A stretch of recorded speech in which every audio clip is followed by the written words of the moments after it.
Hello friends, जेके गौर education पर आप सभी का स्वागत है। आज के क्लास में पिछले 12 माह के most important current affair discuss करेंगे। पिछले 12 माह में हम जनवरी से लेकर दिसंबर तक के चुनिंदा प्रश्न को आज के क्लास में हम डिस्कस करेंगे, जो कि आपकी सभी परीक्षाओं के लिए काफ़ी महत्वपूर्ण रहेंगे। तो वीडियो को बहुत ही ध्यान से देखिए। अब चलिए बिना देर के हुए शुरू करते हैं। पहला क्वेश्चन, विकसित भारत रोजगार की गारंटी और आजीविका मिशन ग्रामीण अधिनियम 2025 में कितने दिन की रोजगार की गारंटी है? तो देखिए, हाल ही में संसद में इस अधिनियम को पारित किया गया, राष्ट्रपति ने भी इसकी मंजूरी दे दी है और ये मनरेगा का स्थान लिया है। इस अधिनियम ने किसका स्थान लिया है? मनरेगा का स्थान लिया है। तो बताइए, इस नए अधिनियम में कितने दिन की रोजगार की गारंटी है? 125 दिन। ठीक है, तो option B right answer. MNREGA के तहत 100 दिन का रोजगार मिलता था और इसके तहत जो है 125 दिन का रोजगार मिलेगा। लेकिन इसमें कुछ और पॉइंट्स हैं जो कि आपको ध्यान रखने हैं। विकसित भारत रोजगार की गारंटी और आजीविका मिशन ग्रामीण अधिनियम 2025 ने महात्मा गांधी राष्ट्रीय रोजगार गारंटी एक्ट 2005 का स्थान लिया है। ठीक है, तो मनरेगा जो है ये कब शुरू किया गया था? इसे शुरू किया गया था, नरेगा के नाम से शुरू किया गया था 2005 में। ठीक है, और नरेगा से इसमें महात्मा गांधी का नाम जोड़ा गया, यानी मनरेगा किया गया। मनरेगा इसे किया गया था 2009 में। ठीक है, तो इसे ध्यान रखिए। और ये जो नया वाला अधिनियम है, विकसित भारत रोजगार की गारंटी और आजीविका मिशन ग्रामीण अधिनियम 2025, इसमें पूर्वोत्तर और हिमालयी राज्यों में केंद्र सरकार और राज्य सरकारों के बीच धनराशि बंटवारे का अनुपात जो है 90-10 है। ठीक है, यानी इसमें जो भी खर्च होंगे 90% जो है केंद्र सरकार देगी, 10% हिस्सा जो है राज्य सरकार वहन करेगी। कहाँ? पूर्वोत्तर और हिमालयी राज्यों में। बाकी राज्यों में ये अनुपात 60-40 का है। ठीक है, बाकी राज्यों में जो भी खर्च होंगे उसका 60% हिस्सा केंद्र देगी और 40% राज्य सरकार को वहन करना होगा। और बिना विधानसभा वाले जो केंद्र शासित प्रदेश है, वहाँ का जो भी खर्च होगा 100% खर्च का वहन जो है केंद्र सरकार द्वारा किया जाएगा। नया वाला जो अधिनियम है ये, ठीक है, इस अधिनियम के तहत जो रोजगार दिवस है वो 125 दिन का है और इसमें एक नया चीज़ ऐड किया गया है, रोजगार अवकाश रहेगा, यानी 60 दिन का अवकाश रहेगा। पूरे एक साल में 60 दिन ऐसा समय होगा कि किसी को भी रोजगार नहीं मिलेगा इस अधिनियम के तहत।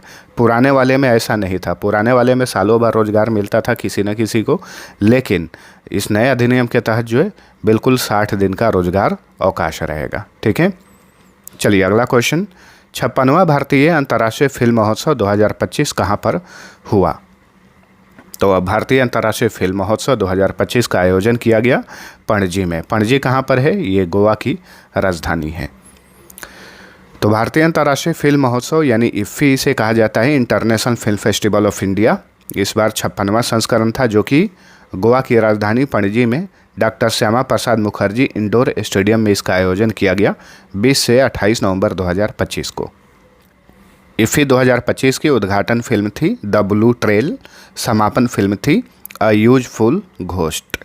जितने भी इंपॉर्टेंट पॉइंट्स हैं इससे रिलेटेड ध्यान रखिएगा। इफ्फी 2025 में 81 देशों की 240 से अधिक फिल्में दिखाई गईं। इंटरनेशनल ज्यूरी के चेयरमैन थे इफ्फी 2025 में राकेश ओम प्रकाश मेहरा। ठीक है, इफ्फी 2025 में गोल्डन पिकॉक अवार्ड दिया गया स्किन ऑफ यूथ को। ठीक है, इस फिल्म के डायरेक्टर हैं एश्ले मैफेयर। बेस्ट डायरेक्टर का पुरस्कार दिया गया संतोष दवाखर को। बेस्ट एक्टर का पुरस्कार दिया गया उबैमार रियोस को। बेस्ट एक्ट्रेस का अवार्ड दिया गया जारा सोफीजा ओस्तान को। सत्यजीत रे लाइफ टाइम अचीवमेंट अवार्ड दिया गया रजनीकांत को। ठीक है, इफ्फी 2025 में भारतीय सिनेमा में योगदान के लिए विशेष पहचान पुरस्कार दिया गया नंदमुरी बाल कृष्ण को। चलिए अगला क्वेश्चन, हाल ही में चर्चा में रहा अरावली पर्वतमाला कितने राज्यों में फैला हुआ है? अरावली पर्वतमाला काफ़ी सुर्खियों में है, इससे रिलेटेड 2-4 पॉइंट्स आपको याद रखने हैं। ये 4 राज्यों में फैला हुआ है। ठीक है, तो ऑप्शन डी राइट आंसर। और ये अरावली पर्वतमाला जो है किन 4 राज्यों में फैला हुआ है? गुजरात, राजस्थान, हरियाणा और दिल्ली में। इसकी लंबाई है, अरावली पर्वतमाला की कुल लंबाई है 692 किलोमीटर। ठीक है, अरावली पर्वतमाला की जो सबसे ऊंची चोटी है उसका नाम है गुरु शिखर। इसकी ऊंचाई है 1722 मीटर। चलिए अगला क्वेश्चन, बीसीसीआई ने 2025 में किसे Colonel CK Naidu lifetime achievement पुरस्कार से सम्मानित किया? ये एग्जाम्स में पूछ भी दिया था, ठीक है। सचिन तेंदुलकर को Colonel CK Naidu lifetime achievement पुरस्कार से सम्मानित किया गया। अब चलिए सभी बीसीसीआई पुरस्कार विजेताओं के बारे में पढ़ लेते हैं। बीसीसीआई पुरस्कार 2025, इसमें Colonel CK Naidu lifetime achievement award दिया गया सचिन तेंदुलकर को। पॉली उमरीगर पुरस्कार दिया गया जसप्रीत बुमराह को। ध्यान दीजिए, जो बीसीसीआई अवार्ड होता है इसमें जो सर्वश्रेष्ठ अंतर्राष्ट्रीय क्रिकेटर पुरुष श्रेणी का जो पुरस्कार होता है उससे पॉली उमरीगर ट्रॉफी दी जाती है, पॉली उमरीगर पुरस्कार दिया जाता है। तो इसके विजेता बने जसप्रीत बुमराह, ठीक है। वहीं सर्वश्रेष्ठ अंतर्राष्ट्रीय क्रिकेटर बनी महिला श्रेणी में स्मृति मंधाना। सर्वश्रेष्ठ अंतर्राष्ट्रीय डेब्यू पुरुष श्रेणी में ये पुरस्कार दिया गया सरफराज खान को। वहीं सर्वश्रेष्ठ अंतर्राष्ट्रीय डेब्यू महिला श्रेणी में पुरस्कार दिया गया आशा शोभना को। बीसीसीआई विशेष पुरस्कार से सम्मानित किया गया रविचंद्रन अश्विन को। ये भी क्वेश्चन एक एग्जाम में पूछा हुआ था, शायद रेलवे ग्रुप डी के एग्जाम में पूछा था कि बीसीसीआई पुरस्कार 2025 में आर अश्विन को कौन सा पुरस्कार मिला, ठीक है। ध्यान रखिए, बीसीसीआई विशेष पुरस्कार मिला इन्हें। चलिए अगला क्वेश्चन, जापानी उद्यमी ओसामू सुजुकी को 2025 में भारत सरकार ने किस नागरिक सम्मान से सम्मानित किया? पद्म पुरस्कार इन्हें प्रदान किया गया। और पद्म पुरस्कार में कौन सा पुरस्कार? पद्म विभूषण पुरस्कार। ये भारत रत्न के बाद भारत का दूसरा सर्वोच्च नागरिक पुरस्कार है और इस बार एक जापानी व्यक्ति को, जापानी उद्यमी को ये पुरस्कार दिया गया। उनका नाम है ओसामू सुजुकी, ठीक है। अब ये बताइए 2025 में कुल कितने व्यक्तियों को पद्म पुरस्कार दिए गए? कुल 139 व्यक्तियों को पद्म पुरस्कार दिए गए, जिसमें 7 लोगों को पद्म विभूषण पुरस्कार, 19 लोगों को पद्म भूषण और 113 लोगों को पद्मश्री पुरस्कार दिए गए। पद्म विभूषण विजेता का नाम ध्यान रखना है, दुव्वूर नागेश्वर रेड्डी तेलंगाना के हैं, जगदीश सिंह खेहर चंडीगढ़ के, कुमुदिनी रजनीकांत लाखिया गुजरात के, लक्ष्मी नारायण सुब्रमण्यम कर्नाटक के, MT वासुदेवन नायर केरल के, ओसामू सुजुकी इन्हें मरणोपरांत दिया गया जापान के, शारदा सिन्हा इन्हें भी मरणोपरांत दिया गया, ये बिहार की, ठीक है। तो इन व्यक्तियों को, इन 7 व्यक्तियों को 2025 में भारत के राष्ट्रपति ने पद्म विभूषण पुरस्कार से सम्मानित किया। देखिए, पद्म पुरस्कार की शुरुआत जो है 1954 में हुई थी। भारत रत्न की भी शुरुआत 1954 में हुई थी। चलिए अगला क्वेश्चन, हंगेरियन ब्रिटिश लेखक डेविड एस्जाले ने अपने किस उपन्यास के लिए 2025 का बुकर पुरस्कार जीता है? वेरी इंपॉर्टेंट क्वेश्चन, फ्लैश उपन्यास के लिए, ठीक है। डेविड एस्जाले ने फ्लैश उपन्यास के लिए 2025 का बुकर पुरस्कार अपने नाम किया है। डेविड एस्जाले को उनके उपन्यास फ्लैश के लिए 2025 का बुकर पुरस्कार मिला। बुकर पुरस्कार जो है अंग्रेजी में लिखे और यूके यानी यूनाइटेड किंगडम या आयरलैंड में प्रकाशित सर्वश्रेष्ठ उपन्यास को दिया जाता है। वहीं बुकर पुरस्कार के अलावा एक अंतर्राष्ट्रीय बुकर पुरस्कार भी होता है, ठीक है। बुकर पुरस्कार और अंतर्राष्ट्रीय बुकर पुरस्कार में क्या अंतर है? छोटा सा अंतर है, वो समझ लीजिए। बुकर पुरस्कार मूल रूप से अंग्रेजी में लिखी गई और यूके और आयरलैंड में प्रकाशित की गई पुस्तकों को दिया जाता है। वहीं अंतर्राष्ट्रीय बुकर पुरस्कार किसी भी भाषा में लिखी गई हो लेकिन उसका अनुवाद अंग्रेजी में होना चाहिए और वो यूके और आयरलैंड में प्रकाशित होना चाहिए। तो ऐसे पुस्तकों के लिए अंतर्राष्ट्रीय बुकर पुरस्कार दिया जाता है, ठीक है। बस यही डिफरेंस है। तो बुकर पुरस्कार किसने जीता? डेविड एस्जाले ने जीता। अगर पूछे कि अंतर्राष्ट्रीय बुकर पुरस्कार 2025 किसने जीता, तो हार्ट लैम्प पुस्तक के लिए ये पुरस्कार जो है बानू मुश्ताक ने जीता। इस पुस्तक को अनुवादित की हैं दीपा भस्ती, ठीक है। तो संयुक्त रूप से दीपा भस्ती और बानू मुश्ताक को अंतर्राष्ट्रीय बुकर पुरस्कार 2025 से सम्मानित किया गया और इसी के साथ अंतर्राष्ट्रीय बुकर पुरस्कार पाने वाली पहली कन्नड़ लेखिका बनी है बानू मुश्ताक। बुकर पुरस्कार की शुरुआत 1969 में की गई थी। एक पॉइंट्स और ध्यान में रखिए, बुकर पुरस्कार जीतने वाली पहली भारतीय थी अरुंधति रॉय। 1997 में इनकी पुस्तक the God of small things के लिए इन्हें यह पुरस्कार दिया गया था और ये बुक के बारे में जो एग्जाम्स में कई बार, हज़ारों बार पूछा हुआ है। चलिए अगला क्वेश्चन। तबीयत थोड़ी ठीक नहीं है, फिर भी वीडियो बना रहा हूँ दोस्तों, तो आवाज़ में अगर इधर उधर हो तो थोड़ा मैनेज कर लेना। 74वीं मिस यूनिवर्स 2025 का खिताब किसने जीता है? तो मिस यूनिवर्स 2025 जो है 74वां संस्करण था और ये खिताब जीती मेक्सिको की फातिमा बॉश। 74वीं मिस यूनिवर्स 2025 प्रतियोगिता का आयोजन किया गया था थाईलैंड के बैंकॉक के नोंथाबुरी में, याद रखिए, ठीक है। तो विजेता बनी Fatima Bosch, first runner up रही प्रवीणर सिंह जो कि थाईलैंड की हैं, और मिस यूनिवर्स प्रतियोगिता 2025 में भारत का प्रतिनिधित्व की मनिका विश्वकर्मा जो कि राजस्थान की हैं। अब देखिए 2025 में जितनी भी इम्पोर्टेंट सौंदर्य प्रतियोगिताएं हुई हैं, किसने जीता है ये आपको ध्यान रखना है, बहुत ही इंपॉर्टेंट है। तो मिस यूनिवर्स 2025 जीती फातिमा बॉश मेक्सिको की हैं। मिस वर्ल्ड 2025 किसने जीता? ओपल सुचाता चुआंगसेरी ने जीता, थाईलैंड की हैं। मिस इंटरनेशनल 2025 किसने जीता? कैटालिना ड्यूक ने जीता, कोलंबिया की हैं।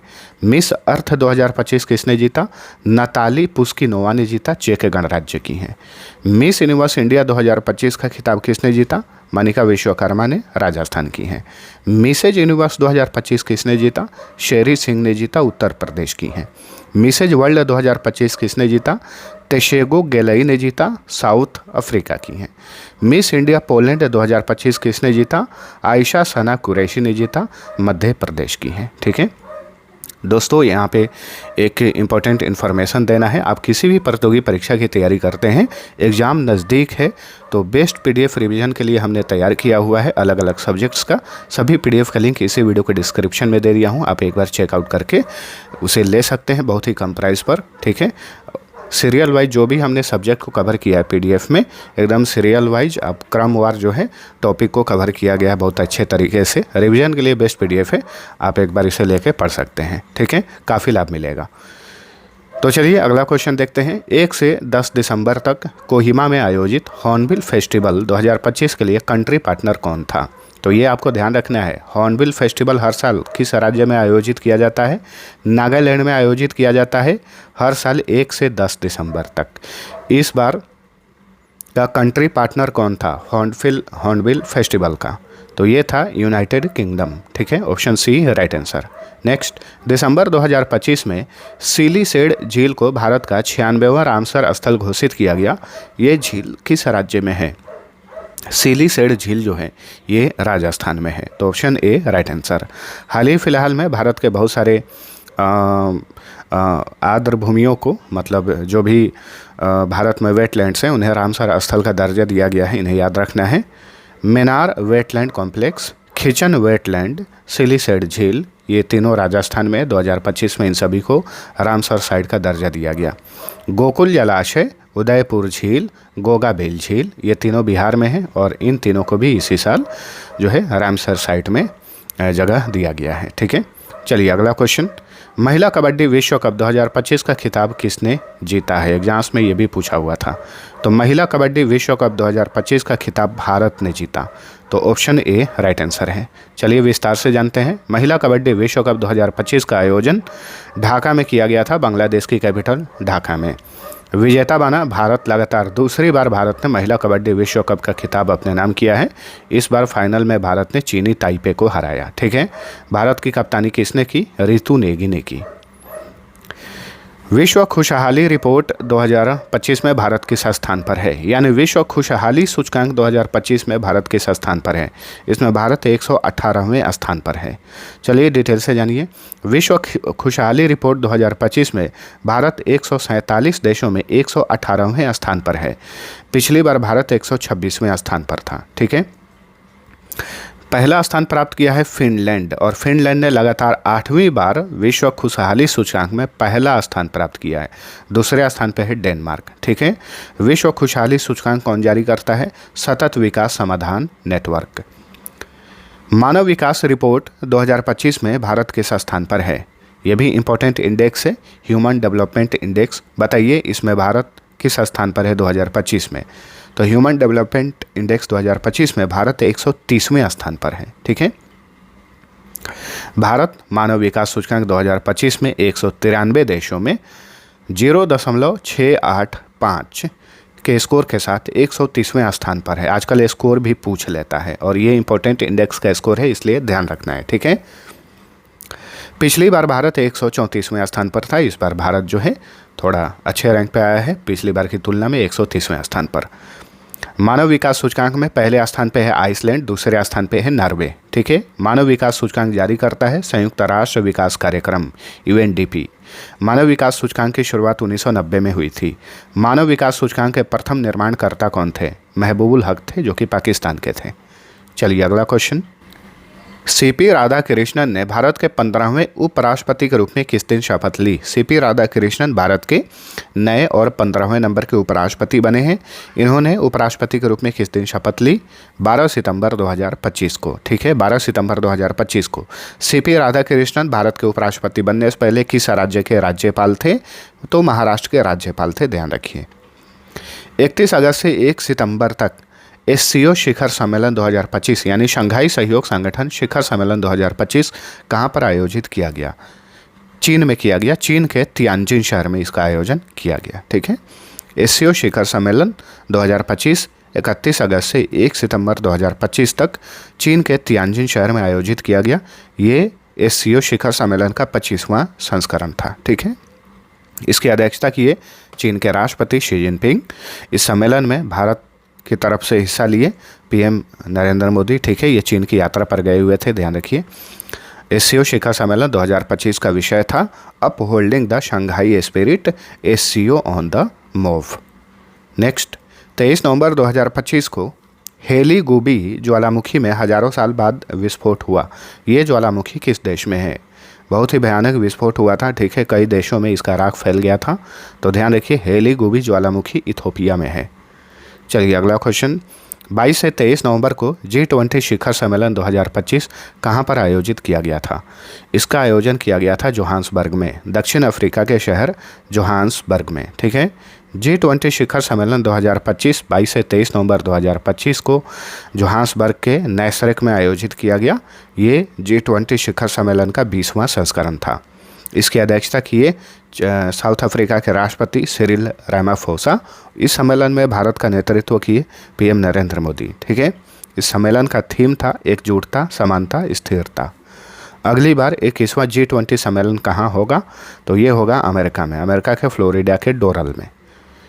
नेक्स्ट, ICC महिला क्रिकेट विश्व कप 2025 का खिताब किसने जीता? ये खिताब भारत ने जीता। ठीक है, ICC महिला ODI विश्व कप 2025 30 सितंबर से 2 नवंबर 2025 तक भारत और श्रीलंका की मेज़बानी में आयोजित किया गया।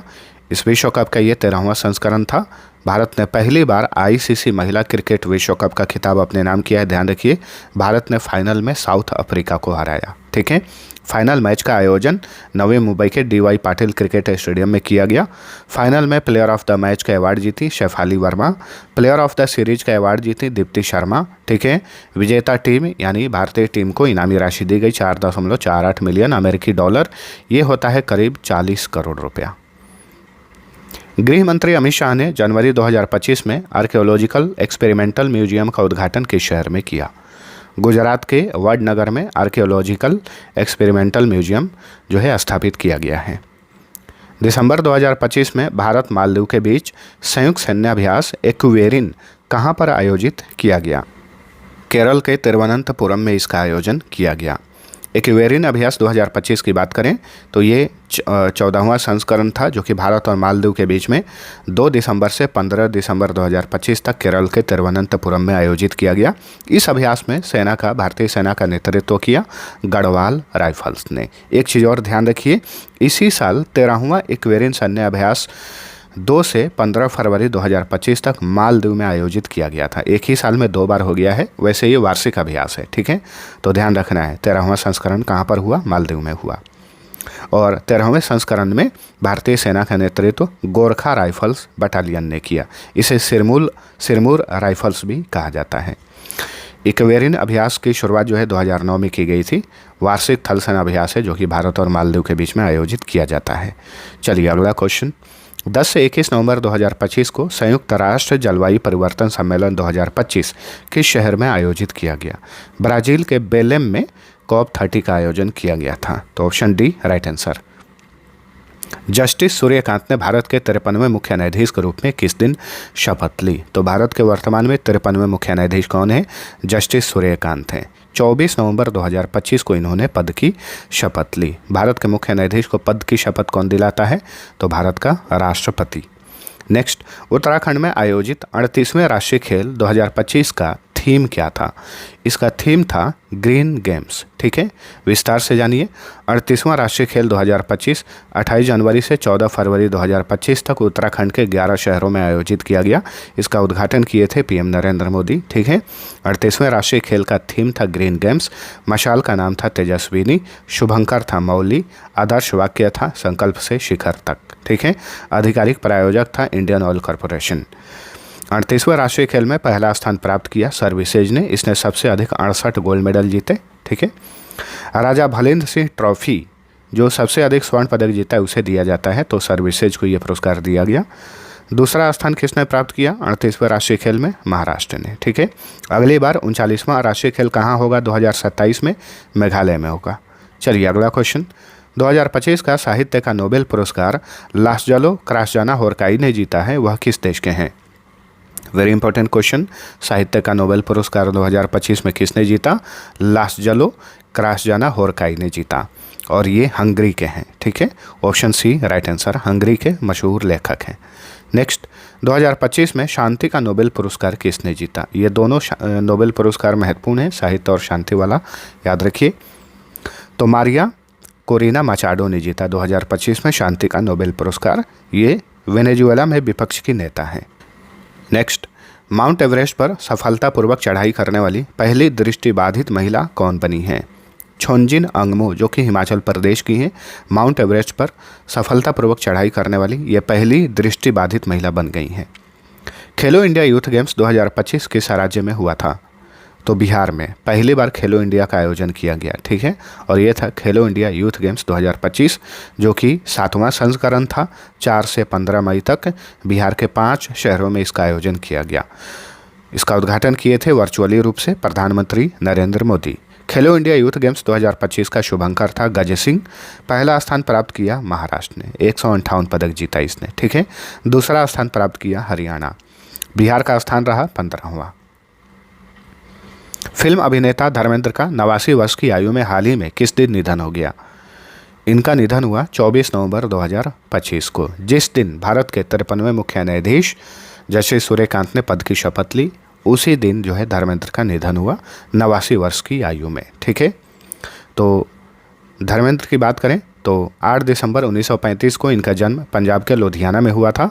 निधन हुआ 24 नवंबर 2025 को मुंबई में 89 साल की आयु में। इनकी पहली फिल्म थी दिल भी तेरा हम भी तेरे, 1960 में आई थी। आखिरी फिल्म 21 है, जो कि अभी रिलीज नहीं हुई है, होने वाली थी लेकिन डेट बढ़ गया है। शोले फिल्म में इनका किरदार का क्या नाम था? वीरू था। जुलाई 2025 में रियो डी जेनेरियो में आयोजित ब्रिक्स शिखर सम्मेलन की अध्यक्षता किसने की? लुइज इनासियो लूला दा सिल्वा ने की। ठीक है, विस्तार से जानिए। ब्रिक्स शिखर सम्मेलन 2025 6 से 7 जुलाई 2025 को ब्राज़ील के रियो डी जेनेरियो में आयोजित किया गया। ब्रिक्स शिखर सम्मेलन का ये 17वां संस्करण था। अध्यक्षता किए ब्राज़ील के राष्ट्रपति लुइज इनासियो लूला दा सिल्वा। इस सम्मेलन में भारत का नेतृत्व किए पीएम नरेंद्र मोदी। इस सम्मेलन का थीम था अधिक समावेशी और टिकाऊ शासन के लिए ग्लोबल साउथ सहयोग को मजबूत करना। 17 से 23 मार्च 2025 को इंग्लैंड के वॉल्वरहैम्पटन में आयोजित कबड्डी विश्व कप 2025 का खिताब किसने जीता? महिला और पुरुष दोनों श्रेणियों में, तो भारत ने जीता। ठीक है, तो ऑप्शन ए राइट आंसर। ये है महिला कबड्डी विश्व कप, जो कि पुरुष और महिला दोनों श्रेणियों में एक साथ आयोजित किया जाता है। ठीक है, तो ये इंग्लैंड में हुआ था और ये खिताब जीता भारत, याद रखिएगा। भारत ने फाइनल में इंग्लैंड को हराया। और अभी मैंने आप सभी को बताया है कि ढाका में महिला कबड्डी विश्व कप हुआ था। बांग्लादेश की कैपिटल ढाका में महिला कबड्डी विश्व कप हुआ। वो खिताब भी भारत ने ही जीता, लेकिन हारने वाली टीम अलग है, चीनी ताइपे है। व्यक्तिगत श्रेणी में संयुक्त राष्ट्र जनसंख्या पुरस्कार 2025 से किसे सम्मानित किया गया? वर्षा देशपांडे को, जो कि महाराष्ट्र की हैं। ठीक है, वर्षा देशपांडे, इन्हें 2025 में संयुक्त राष्ट्र जनसंख्या पुरस्कार से सम्मानित किया गया। प्रथम ब्लाइंड T20 वर्ल्ड कप 2025 के फाइनल में भारत ने किस देश को हराया? नेपाल को हराया भारत ने। ठीक है, तो ब्लाइंड T20 वर्ल्ड कप ये महिलाओं का था, ध्यान रखिए। ठीक है, तो प्रथम women's blind T20 world cup 2025 जो है भारत ने जीता फाइनल में नेपाल को हराकर। नेक्स्ट, भारतीय रेलवे ने हाल ही में कितने किलोमीटर लंबी मालगाड़ी रुद्रास्त्र का सफल परीक्षण किया, जो एशिया की सबसे लंबी मालगाड़ी है। इसकी लंबाई 4.5 किलोमीटर है और इस मालगाड़ी का नाम है रुद्रास्त्र। हाल ही में किसने रामेश्वरम को भारत के मुख्य भूमि से जोड़ने वाले भारत के पहले वर्टिकल लिफ्ट समुद्री पुल पंबन रेल ब्रिज का उद्घाटन किया? तो प्रधानमंत्री नरेंद्र मोदी ने इस पंबन रेल ब्रिज का उद्घाटन किया। ठीक है, ये रेल ब्रिज जो है रामेश्वरम को भारत के मुख्य भूमि से जोड़ता है। नई दिल्ली में आयोजित खो खो विश्व कप 2025 के फाइनल में भारत ने किस देश को हराया? ध्यान रखिएगा, इस साल पहली बार खो खो वर्ल्ड कप का आयोजन किया गया और इसकी मेज़बानी भारत ने की, भारतीय शहर नई दिल्ली ने। ठीक है, और पुरुष और महिला दोनों श्रेणियों में इस बार का वर्ल्ड कप भारत ने जीता। ठीक है, ये आपको याद रखना है। तो भारत ने किस देश को हराया? तो भारत ने हराया नेपाल को। खो खो वर्ल्ड कप 2025 में भारत ने नेपाल को हराया, पुरुष और महिला दोनों श्रेणियों में। Global humanitarian award for animal welfare पाने वाले पहले एशियाई कौन बने हैं? तो ये हैं अनंत अंबानी, मुकेश अंबानी के पुत्र हैं। ठीक है, अनंत अंबानी, इन्हें हाल ही में global humanitarian award for animal welfare से सम्मानित किया गया। 71वें राष्ट्रीय फिल्म पुरस्कार 2025 में बेस्ट एक्ट्रेस का अवार्ड किसे मिला? रानी मुखर्जी को मिला। ठीक है, विस्तार से जानिए। इस बार जो नेशनल फिल्म अवार्ड आयोजित किया गया 71वां संस्करण था। ठीक है, और इस नेशनल फिल्म अवार्ड जो है भारत के राष्ट्रपति के हाथों प्रदान किया जाता है, ये आपको याद रखना है। फीचर फिल्म श्रेणी में ये इंपॉर्टेंट होता है, नॉन फीचर फिल्म में बहुत कम पूछता है, फीचर फिल्म से ही पूछता है। तो बेस्ट फीचर फिल्म का अवार्ड 12 फेल फिल्म ने जीता। बेस्ट एक्टर का पुरस्कार शाहरुख खान और विक्रांत मैसी ने जीता। बेस्ट एक्ट्रेस रानी मुखर्जी। बेस्ट चिल्ड्रन फिल्म नाल 2 मराठी फिल्म। बेस्ट डायरेक्शन का पुरस्कार सुदीप्तो सेन ने जीता। Best actor in a supporting role का पुरस्कार विजय राघवन ने जीता और सोमू भास्कर ने। Best actress in a supporting role का पुरस्कार उर्वशी और जानकी बोडीवाला ने जीता। बेस्ट मेल प्लेबैक सिंगर का अवार्ड PVNS रोहित ने जीता। वहीं बेस्ट फीमेल प्लेबैक सिंगर के अवार्ड चल्या के लिए शिल्पा राव ने जीता। ठीक है, बेस्ट हिंदी फिल्म का अवार्ड दिया गया कटहल फिल्म को। नॉन फीचर फिल्म श्रेणी में ये 2-3 पॉइंट्स याद रखिए। बेस्ट नॉन फीचर फिल्म का अवार्ड दिया गया द फ्लावरिंग मैन को। Best director non feature film का अवार्ड दिया गया पीयूष ठाकुर को।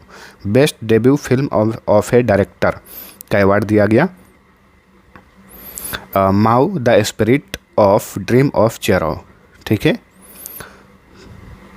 चलिए अगला क्वेश्चन।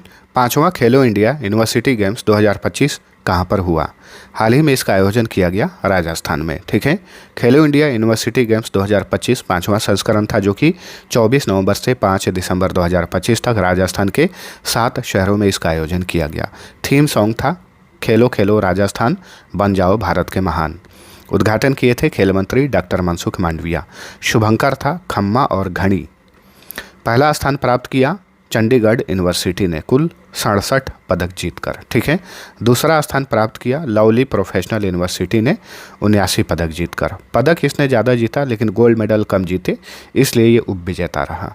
और चंडीगढ़ यूनिवर्सिटी ने सबसे अधिक गोल्ड मेडल जीते 42 गोल्ड मेडल, इसलिए ये पहले स्थान पर रहा। ठीक है, हाल ही में लॉन्च उपन्यास गार्जियन एंड ए थीफ की लेखिका कौन है? Megha Majumdar. A guardian and a thief की लेखिका है मेघा मजुमदार। हिंदी कविता संग्रह फिर उगना के लिए किसे साहित्य अकादमी युवा पुरस्कार 2025 से सम्मानित किया गया? डॉक्टर पार्वती तिर्की को। नवीनतम पुस्तक ब्रेकिंग द ग्लास सीलिंग भारतीय सेना में सर्वोच्च पद तक पहुंचने वाले किस पहले जातीय गोरखा अधिकारी की कहानी है? लेफ्टिनेंट जनरल शक्ति गुरुंग ने ये पुस्तक लिखी है। ठीक है, और इन्हीं की कहानी है ब्रेकिंग द ग्लास सीलिंग। ठीक है, तो याद रखिए लेफ्टिनेंट जनरल शक्ति गुरुंग जो है ये भारतीय सेना में सर्वोच्च पद तक पहुंचने वाले पहले जातीय गोरखा अधिकारी हैं। प्रिजिकर आर्किटेक्चर पुरस्कार 2025 से किसे सम्मानित किया गया? लियू जियाकुन को सम्मानित किया गया। ये चीन के हैं, लियू जियाकुन ये चीन के हैं। इन्होंने 2025 का प्रिजिकर आर्किटेक्चर पुरस्कार जीता। हाल ही में आई पुस्तक Ramanujan journey of a great mathematician किसने लिखी है? 2 लोगों ने मिलकर लिखा है, अरुण सिंघल और देवेंद्र शर्मा ने। ठीक है, तो option D right answer. Tennis grand slam Wimbledon 2025 में पुरुष एकल वर्ग का खिताब किसने जीता? जैनिक सिनर ने जीता। इटली के टेनिस खिलाड़ी हैं। अभी देखिए, रेलवे का एग्जाम हुआ ग्रुप डी का, उसमें पूछा था कि विंबलडन 2025 का आयोजन कहाँ किया गया था, तो लंदन में किया गया था। ठीक है, तो इससे रिलेटेड ये सारे फैक्ट्स ध्यान रखिए। विंबलडन जो है ये ग्रास कोर्ट पर आयोजित किया जाता है। इस बार 2025 में पुरुष एकल वर्ग का खिताब जीते जैनिक सिनर। फाइनल में इन्होंने कार्लोस अल्काराज को हराया। महिला एकल वर्ग में विंबलडन 2025 जीती ईगा स्विएटेक। इन्होंने फाइनल में अमांडा अनिसिमोवा को हराया। पुरुष युगल वर्ग का खिताब जीते जूलियन कैश और लॉयड ग्लासपुल। महिला युगल वर्ग का खिताब जीती वेरोनिका कुदेरमेतोवा और एलिस मेटेंस ने। मिश्रित युगल वर्ग का खिताब जीते सैंडर वार्बिक और कैटेरिना सिनियाकोवा ने।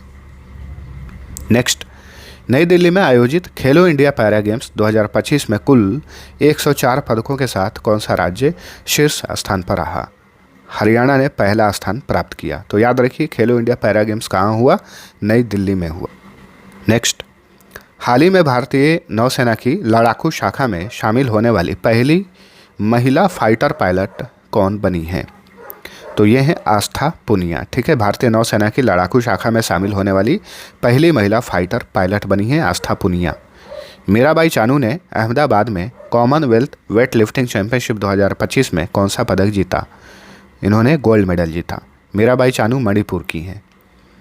भारतीय सेना की पश्चिमी कमान ने पंजाब, हिमाचल प्रदेश और जम्मू कश्मीर में आई भीषण बाढ़ के बाद मानवीय सहायता एवं आपदा राहत के लिए कौन सा मिशन चलाया था? ऑपरेशन राहत। ठीक है, याद रखिएगा, भारतीय सेना ने जो बाढ़ आए हुए थे इस साल पंजाब, हिमाचल प्रदेश, जम्मू कश्मीर में भीषण बाढ़, तो भारतीय सेना ने एक मिशन चलाया था राहत पहुंचाने के लिए। इसका नाम था ऑपरेशन राहत। भारत की पहली विस्टाडोम जंगल सफारी ट्रेन सेवा किस राज्य में शुरू की गई है? देखिए दोस्तों, मैं जितना भी आप सभी को करंट अफेयर्स का क्लास लेता हूं ज़रूर देखा करिए। जितना भी करंट अफेयर हमने पढ़ाया है, अभी हाल ही में जो रेलवे में एग्जाम हुआ यहाँ से बहुत सारे क्वेश्चन पूछे गए थे और ये भी पूछा हुआ था। ठीक है, विस्टाडोम जंगल सफारी ट्रेन सेवा जो कि भारत में पहली बार, बताइए किस राज्य में शुरू की गई है? तो उत्तर प्रदेश में। नेक्स्ट, कौन सा राज्य जनजातीय जीनोम अनुक्रमण परियोजना शुरू करने वाला भारत का पहला राज्य बन गया है? तो ये है गुजरात। ठीक है, जनजातीय जीनोम अनुक्रमण परियोजना शुरू करने वाला भारत का पहला राज्य गुजरात है। किस हिंदी साहित्यकार को 59वें ज्ञानपीठ पुरस्कार से सम्मानित किया गया? विनोद कुमार शुक्ल को। और ये छत्तीसगढ़ के पहले लेखक बन गए हैं जिन्हें ज्ञानपीठ पुरस्कार से सम्मानित किया गया है। ज्ञानपीठ पुरस्कार भारत में साहित्य के क्षेत्र में दिया जाने वाला सर्वोच्च पुरस्कार है। ज्ञानपीठ पुरस्कार की स्थापना की गई थी 1961 में, लेकिन पहली बार ये पुरस्कार दिया गया था 1965 में। याद रखिएगा, यानी इस पुरस्कार की शुरुआत की गई 1965 में। स्थापना तो 1961 में ही कर दी गई थी, ये पुरस्कार देने की शुरुआत की गई 1965 में। 1965 में इस पुरस्कार के प्रथम विजेता कौन थे? तो जी शंकर कुरूप थे। कई बार एग्जाम्स में ये पूछा गया है, जी शंकर कुरूप थे, याद रखिएगा। नेक्स्ट, मोनाको ग्रैंड प्रिक्स जीतकर फार्मूला 2 रेस जीतने वाले पहले भारतीय कौन बने हैं? तो ये हैं कुश मैनी। ठीक है, कुश मैनी जो है फार्मूला 2 रेस जीतने वाले पहले भारतीय बन गए हैं। और इन्होंने कौन सा फार्मूला 2 रेस जीता? मोनाको ग्रैंड प्रिक्स जीता। कुश मैनी जो है ये कर्नाटक राज्य के रहने वाले हैं, इस बात को भी याद रखिएगा। तो दोस्तों, ये वीडियो यहीं पर होता है समाप्त। हमने टॉप 51 2025 के इंपॉर्टेंट करंट अफेयर के क्वेश्चन लिए थे। आप सभी को वीडियो पसंद आया है तो लाइक और शेयर जरूर करना। और ये क्विज है आप सभी के लिए, हाल ही में भारत के किस शहर में प्रसिद्ध फुटबॉलर लियोनेल मेसी की 70 फुट ऊंची लोहे की प्रतिमा का उद्घाटन किया गया? इसका आंसर आप सभी लोग नीचे कमेंट करके बताइए। तो अब चलिए मिलते हैं अगले वीडियो में, तब तक के लिए टेक केयर।